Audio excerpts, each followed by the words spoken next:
There are four things that I want to talk about tonight that you don't want to do when you're designating your beneficiaries for your insurance policies. Real important, guys. So stay tuned and join me tonight. Welcome to Insurance Tips and Tea Time with your host, Sybil Green Padilla. I'm here every Tuesday night to provide you wonderful and fabulous insurance tips, need to knows, insurance nuggets that you can use for your insurance information and your insurance policies for your family. So welcome and thank you for joining. So make sure you grab your tea. Come on and sip with me. I have peppermint tonight and let's talk about it.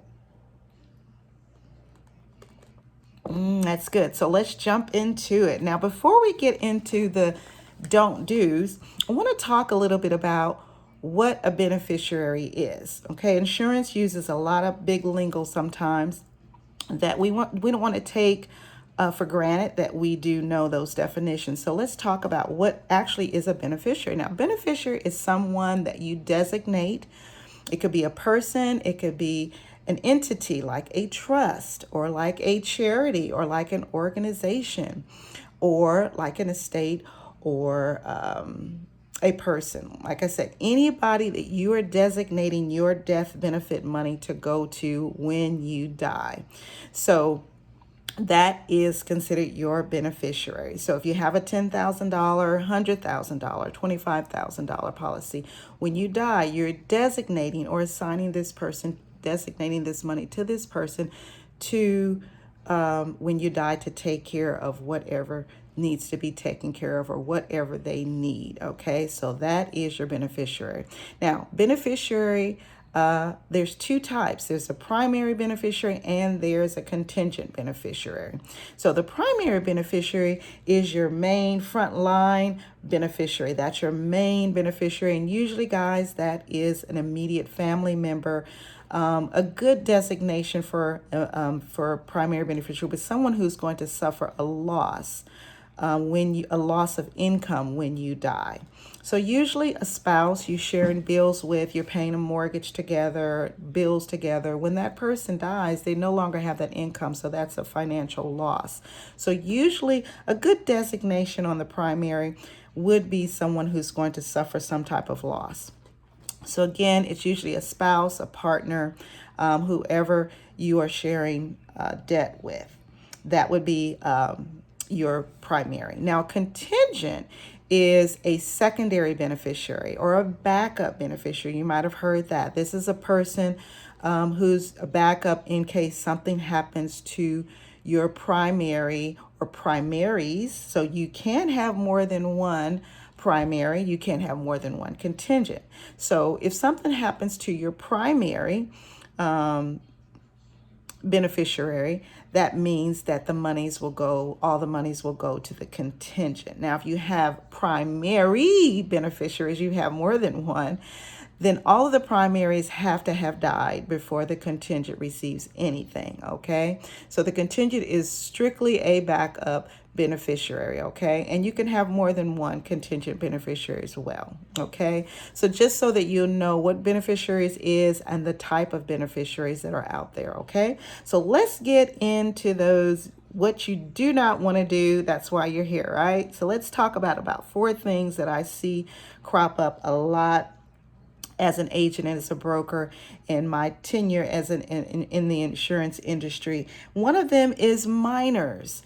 A lot of people put their minor children as their beneficiaries. And of course, we love our children. We definitely, when we die, want them to receive of course, financial assistance and things like that to help them with schooling, to help them with whatever they need. Of course, there are babies, right? But the insurance company, if they're under 18 and you die before they get 18, that money will not be paid out to them until they're 18. So no claim money will be given to any minor. So if you have your policy of $25,000 and you divided it between your three children, then they will not receive that until they're 18. So that also means that the people that are needing that money to pay for your funeral expenses will not receive anything either because all the money is tied up to the minors. Okay, now they will get it. It'll be set up in an estate for them when they're 18. Okay, but that would be very hurtful to whoever is needing to pay for your burial cost or your cremation cost. They don't have any money because it's tied up for your minors. So I would definitely not suggest that. Now, I would suggest if you definitely want to do that, there are some loops around that. You can set up a minor trust, a trust fund for your minors. That way you can do that. I would tell you to seek some lawyer care or attorney, someone who specializes in estate planning to set that up for you. You can set up a trust and you can have that beneficiary money go to a trust, because remember I told you can designate it to an entity, which would be a trust. But again, have an attorney or lawyer help you with that. Or you can set up some type of custodial arrangement. If you have an aunt that you trust, that you know will do right by your children, you can have her be the beneficiary. And as long as she understands what you are expecting, what needs to be done for them upon your death. Okay, so you make sure what they need, they'll get that through that aunt or whoever that custodial arrangement that you're arranged with. Okay, so those two loops around that. Okay, but normally on the up and up, I wouldn't say minors, again, unless it's a trust or it's a custodial arrangement. Okay, all right, enough of that. Now, special needs is going to be kind of the same category as your minors. Special need children, they need a lot of financial assistance, they need a lot of care. So a lot of people, of course, as a parent, I would want that money to go towards them as well. But I do not put them as your beneficiary. And I'm going to tell you why.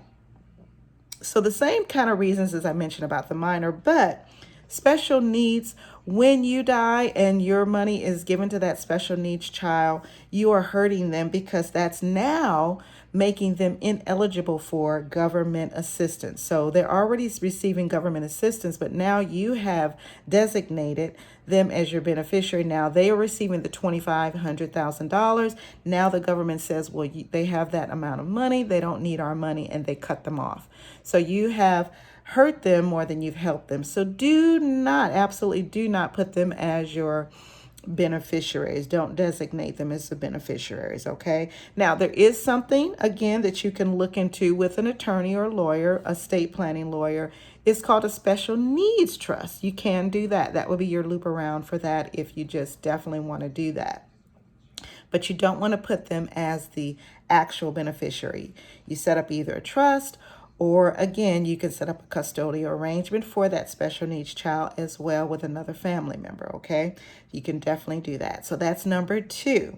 Number 3 is, this is a biggie, is don't forget to update your beneficiaries. Okay, we see this, gosh, more than we'd like, how the wrong beneficiary gets the money when a person dies. They have had their policy for 20 years maybe and never updated it, and been married maybe 2 or 3 times. We hear those stories, right? So update your beneficiaries. Okay, especially if you have the policy for a long time. Now, the best case scenario in updating it would be, of course, when you get remarried, of course, when you divorce, of course, when one of your beneficiaries, primary or contingent, dies. A lot of time beneficiaries can die before, we do. So you definitely want to go in and update that when those type of occasions happen. Now, if you can't remember that, then you probably want to set your timer for annual checkup. That's a good time, and do an annual review. If you can't remember those special occasion times, do an annual review and update it annually. But you definitely want to make sure that you have the right people that you want as your beneficiary.